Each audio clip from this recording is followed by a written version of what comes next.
I want to welcome all of you to the this afternoon session of the USTUR 5-decade follow-up of plutonium and uranium workers.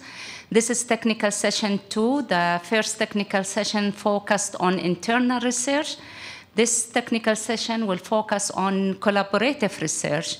And it is my pleasure to introduce the first speaker, Dr. Toohey, who started his career at Oregon National Lab and retired from Oak Ridge Associated University. He is currently a senior health physics with Melchu Associates. He is a member of NCRP, past president of the Health Physics Society, a treasurer of ERBA, and chair of the Science Advisory Committee for USTUR. His presentation is on red marrow dosimetry for former radium workers. Dick? Thank you, Isaf. You might be wondering why this is in the USTUR session, but it's one of these fortunate coincidences that occur in science. This is kind of just a little background or lead-in for the important paper, which my long-time friend and colleague Ron Goins will be presenting next on a specific type of abnormality in peripheral blood cells that seems to be permanent and a potential biodosimeter without the need for going through chromosome aberration analysis. And Ron and Dr. Iddens had done an analysis of this in the victims, if we can use that term, of the Y12 criticality accident in '58. And then Ron asked me, hey, the registries have any slides from plutonium cases or other workers exposed? I said, well, I don't know, but I do know because the argon collection was moved to the registries. There are lots of blood slides from former radium dial painters. So we got those and they've analyzed it and he'll give you the results. But one of the problems was we never worried about bone marrow dosimetry in the dial painter cohort because there was never any observed excess of leukemia in the cohort. So I will take you through this actually fairly quickly, and you all know the story of the radium dial painters back in the 1920s in the luminizing industry, and they were essentially taught to tip the brush in their mouth to get a fine point on it while they were painting the dials, so they were ingesting the paint containing radium. And of course, radium's a calcium analog, so it deposits in the skeleton, and it turned out they were actually at high risk for bone cancer or manifest bone injury. And they were paid piecework. You got paid by the number of dials you finished in an hour, so the faster you could paint, the more money you made. And it was also considered sort of genteel work for young ladies of good family and much better than working in a shirtwaist factory. So this is a summary of all the data from the argon radium worker studies. Almost 2,400 cases were actually had their radium body contents measured, in many cases years after exposure. And each green dot on that slide is a separate case.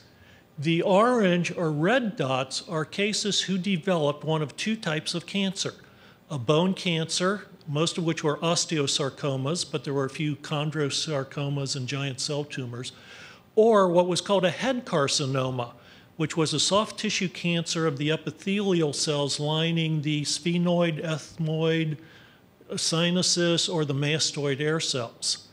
And actually, those were caused not by alpha radiation from radium in the bone, but from buildup of radon in the dead air spaces and being irradiated from the other direction. But that's a summary plotted against radium intake in microcurie versus your first exposure.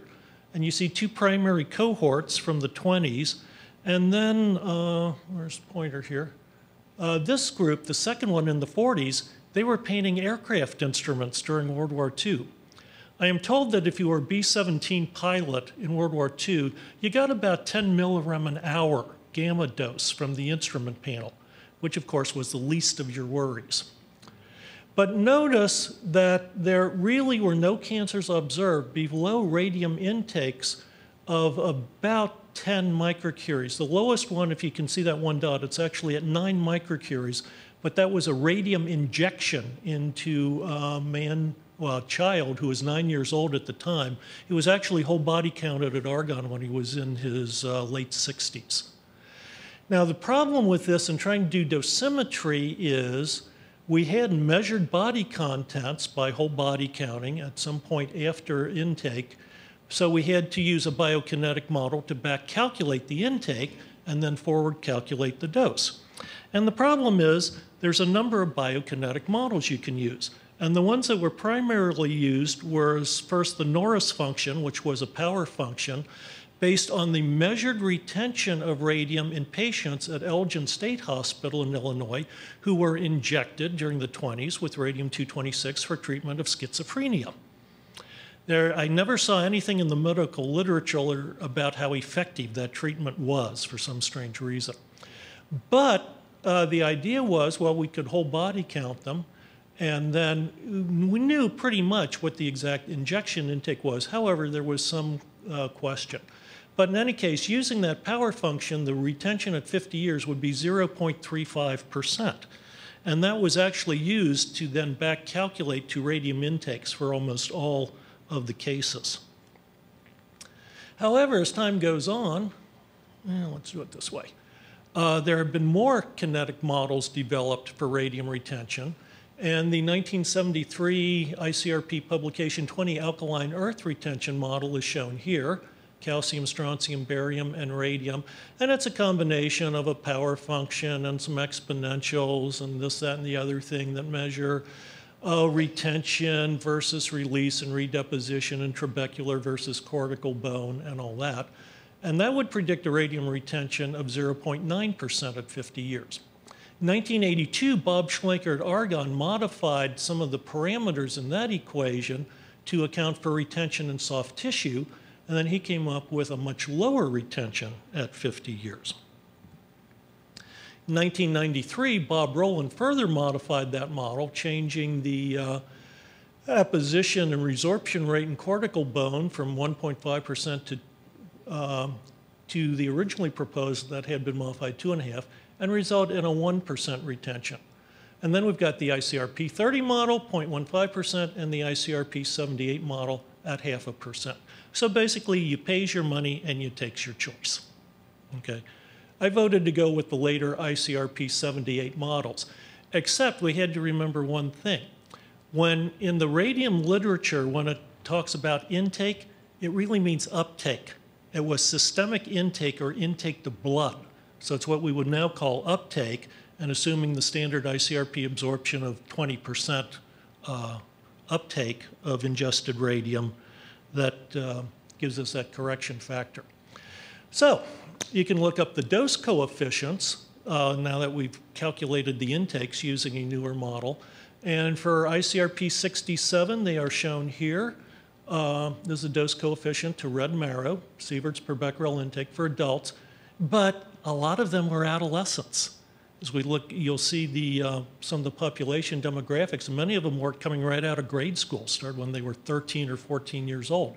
So we also have to include that for children. And then the ICRP 78 dose coefficients are quite a bit lower. So here's some health physics internal dosimetry trivia question for you. Why are those so different? Any of my colleagues out there want to take a whack at it? It's because in between ICRP 67 and 78, ICRP changed the way it handles daughter products produced in vivo. Prior to that, all the daughter products, and as you know from radium, there's quite a few of them on down the decay chain, were assumed to have the same biokinetics as the parent.